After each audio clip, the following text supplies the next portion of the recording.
কাঠমান্ডুর পথে পথে ব্লগে আপনাদেরকে স্বাগত। আজ আমি আপনাদেরকে নেপাল ভ্রমণ গাইড এবং অন্যতম দর্শনীয় স্থান চন্দ্রগিরি পাহাড়ের কথা বলবো। আমরা সেখানেই আজ যাচ্ছি।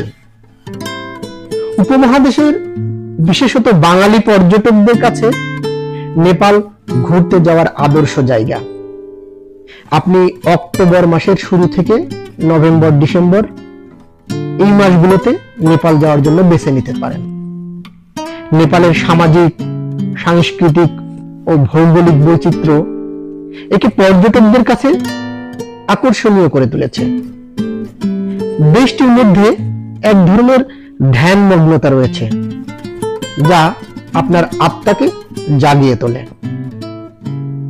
নেপাল ভ্রমণকারীরা দেশটির সৌন্দর্য ও এর বিশালত্বে মন্ত্রমুগ্ধ হয়ে পড়েন। আমরা ধীরে ধীরে এগিয়ে চলেছি চন্দ্রগিরি পাহাড়ের দিকে। নেপালের প্রাকৃতিক সৌন্দর্য উপভোগের পাশাপাশি আমরা নেপাল ভ্রমণের গাইড ও নেপাল ভ্রমণ খরচ সম্পর্কে আপনাদের একটু জানিয়ে রাখি। নেপালে সার্কভুক্ত দেশ তথা বাংলাদেশিদের জন্য বিনামূল্যে অন অ্যারাইভেল ভিসার ব্যবস্থা আছে। নেপালের ভিসা পেতে আপনাকে নেপাল এম্বাসির অফিসিয়াল ওয়েবসাইটে গিয়ে on arrival visa application form পূরণ করতে হবে। ফর্ম পূরণের সময় আপনাকে কিছু ডকুমেন্ট আপলোড করতে হবে।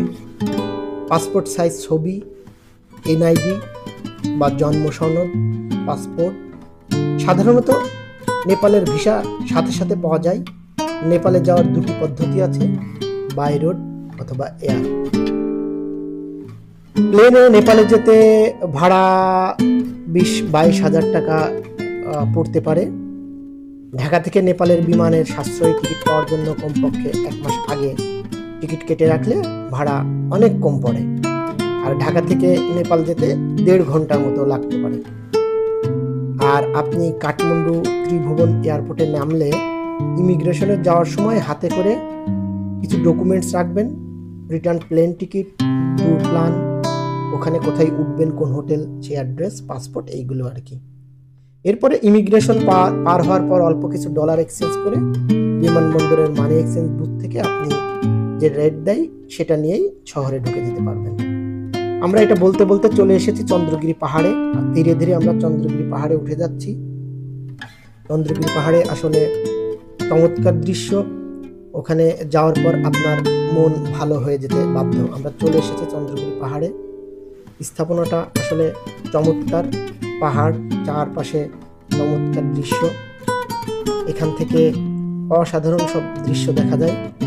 এটা কাঠমান্ডু শহর থেকে 20 কিলোমিটার দূরে চন্দ্রগিরি পাহাড়। এর প্রধান আকর্ষণ কেবল কার। আমরা সেখানেও উঠব।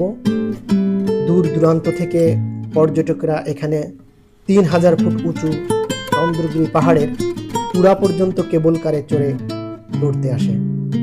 কেবল কারে পাহাড়ের চূড়ায় ওঠার সময় চোখে পড়ে পাহাড়ের আশেপাশের অপরূপ দৃশ্য। আমরা সেখানেও যাব। তার আগে দেখে নিচ্ছি এখানে চন্দ্রগিরি পাহাড়ের নৈসর্গিক দৃশ্য। পাহাড়ের চূড়ায় একটা মান মন্দির আছে। আর আবহাওয়া ভালো থাকলে হিমালয় পর্বত দেখা যায়। দূর থেকে দেখা যাচ্ছে। আপনার মন্দিরে ঢুকতে 50 রুপির টিকিট কাটতে হয়।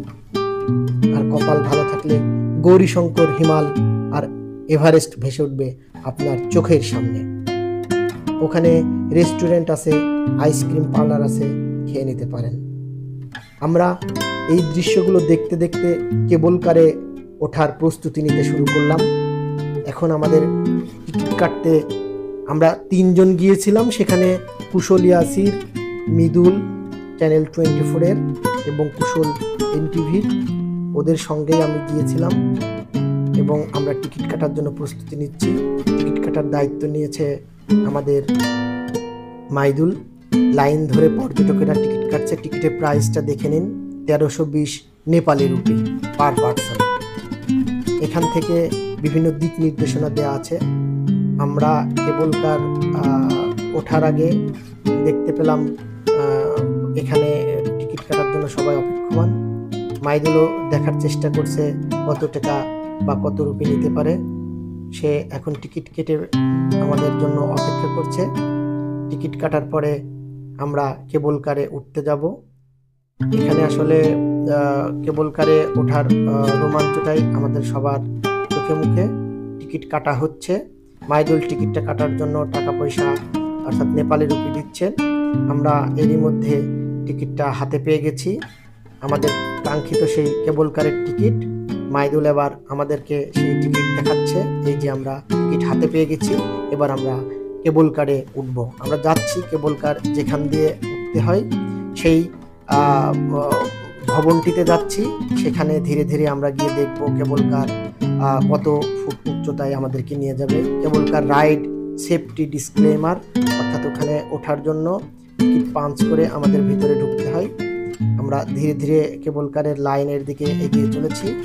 এখানে সাধারণত সকালের দিকে পর্যটক কম থাকে, তাই আমরা সকালের দিকেই গিয়েছিলাম। এই যে কেবল কার দেখা যাচ্ছে, এখানে সাধারণত 3-6 সিটে পর্যটক বসতে পারেন। আমরা যেবার গেলাম তখন অবশ্য আমাদের সঙ্গে কেবল কারে আর কেউ ছিল না। এই যে একজন কেবল কার থেকে ওপাশ থেকে চলে আসছে, আমরা দেখতে পাচ্ছি। ওখানে কেবল কারে তারা গিয়েছিল সকালবেলা এবং এখন নেমে চলে এসেছে। আমরা এবার ওঠার পালা। আমরা 3 জন কেবল কারে চড়ে বসেছি। এইবার আমরা ধীরে ধীরে দেখতে পাচ্ছি বাইরের পাহাড়ের নৈসর্গিক দৃশ্য। আমরা 3000 ফুট উপরে ধীরে ধীরে উঠে যাব। উপরে উঠলে অক্সিজেনের একটু সমস্যা হয়, কাছে পানির বোতল রাখাই ভালো। আপনি দ্রুত পানি খাবেন, তাহলে অক্সিজেনের একটা ঘাটতি কম দেখা দেবে। আর ওই যে দেখতে পাচ্ছেন পাহাড়, যেন মনে হচ্ছে অনেক উঁচুতে আমরা উঠে বিমানে যখন উপরে উঠি তখন উপর থেকে বিমান যেমনটাই দেখা যায়। ধীরে ধীরে পুরো কাঠমান্ডু শহরটা আমরা দেখতে পাচ্ছি উপর থেকে, এবং এভাবেই আমাদের কেবল কার ভ্রমণ শেষ হতে চলেছে। সবাই ভালো থাকবেন, ধন্যবাদ। আবারও দেখা হবে অন্য কোনো